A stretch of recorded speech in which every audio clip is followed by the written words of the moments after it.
വീണ്ടും ഒരു dental clinic വ്ളോഗായിട്ടാട്ടോ വന്നത്. ഞങ്ങളും ഡെൻ്റൽ ക്ലിനിക്കും തമ്മിൽ എന്തെന്ന് അറിയില്ല, ഭയങ്കര അഗാധമായ ബന്ധത്തിലാട്ടോ. എത്ര മുറിച്ച് മാറ്റാൻ നോക്കിയിട്ട് അങ്ങോട്ട് മുറിച്ച് മാറുന്നേ ഇല്ലേ.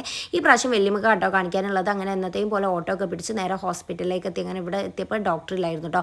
വെയിറ്റ് ചെയ്യാൻ പറഞ്ഞു. അങ്ങനെ വെയിറ്റ് ചെയ്തിരിക്കുന്നതിൻ്റെ ഇടയിൽ ഏക ആശ്വാസം പറയുന്നത് ജാനിക്കുട്ടി മാത്രമായിരുന്നു കേട്ടോ. അങ്ങനെ ജാനിക്കുട്ടീനെ കണ്ട് സങ്കടപ്പെട്ടിരുന്നപ്പോൾ അതിൽ നിന്ന് ഏക ആശ്വാസം പറയുന്നത് മായാവതിയും വർഷയും മാത്രമായിരുന്നു കേട്ടോ. അപ്പോൾ നിങ്ങൾക്ക് കാര്യം പിടികിട്ടിയെന്ന് വിചാരിക്കുന്നു. നിങ്ങൾക്ക് മായാവതിയെയാണോ ജാനിക്കുട്ടിയാണോ ഏറ്റവും ഇഷ്ടമുള്ളത് കമൻറ്റ് ചെയ്യണം കേട്ടോ. അങ്ങനെ പിന്നെ നേരെ കാണിച്ചതിന് ശേഷം കസിൻ്റെ വീട്ടിലേക്കായിരുന്നു പോയത്. കസിനൊന്നും ഇല്ലായിരുന്നു, എന്നാലും അവിടെ വെറുതെ കുറച്ച് നേരം കിടന്നു. പിന്നെ ദാ ഗൈസ് ഇവിടെ ഒരു ഒച്ച കേട്ടോ. കുറേ കാലമായി ഒച്ചിനൊക്കെ കണ്ടിട്ട് ഇതിനെങ്ങനെ കറി വെച്ച് തിന്നാൽ അടിപൊളി ടേസ്റ്റ് ആട്ടോ. അപ്പോൾ നിങ്ങൾക്ക് ഡൗട്ടൊന്നും ഞാൻ ഇതിനെ കറി വെച്ച് തിന്നിക്കണമുള്ളത് അതവിടെ കിടക്കട്ടെ കേട്ടോ. പിന്നെ എളാമൻ്റെ അടുത്ത് ടാറ്റ ബൈ ബൈ ഒക്കെ പറഞ്ഞിട്ട് നേരെ പോയത് ചിക്കാൻഡിലേക്കായിരുന്നു കേട്ടോ. ഇവിടുത്തെ ഈ 99 രൂപേൻ്റെ കോമ്പോ അടിപൊളിയാണ്. അങ്ങനെ അതൊക്കെ കഴിച്ച് നടക്കുമ്പോഴാട്ടോ ഗൈസ് വഴിയിൽ നിന്ന് മാമീനെ കളഞ്ഞു കിട്ടിയത്. അപ്പോൾ പിന്നെ ഞങ്ങളുടെ കൂടെ മാമീനെയും കൂട്ടി പിന്നെ ഐഫിൻ്റെ ബാഗ് എടുത്തിട്ടു കേട്ടോ. ബാഗൊക്കെ ഇടാൻ ഭയങ്കര പുതിയ കേട്ടോ. പിന്നെ മാമിയുടെ ലേസൊക്കെ വാങ്ങി തന്നെ അങ്ങനെ അതൊക്കെ കഴിച്ച് വീട്ടിൽ പോയി. അപ്പോൾ അതുള്ളൂ. Bye bye.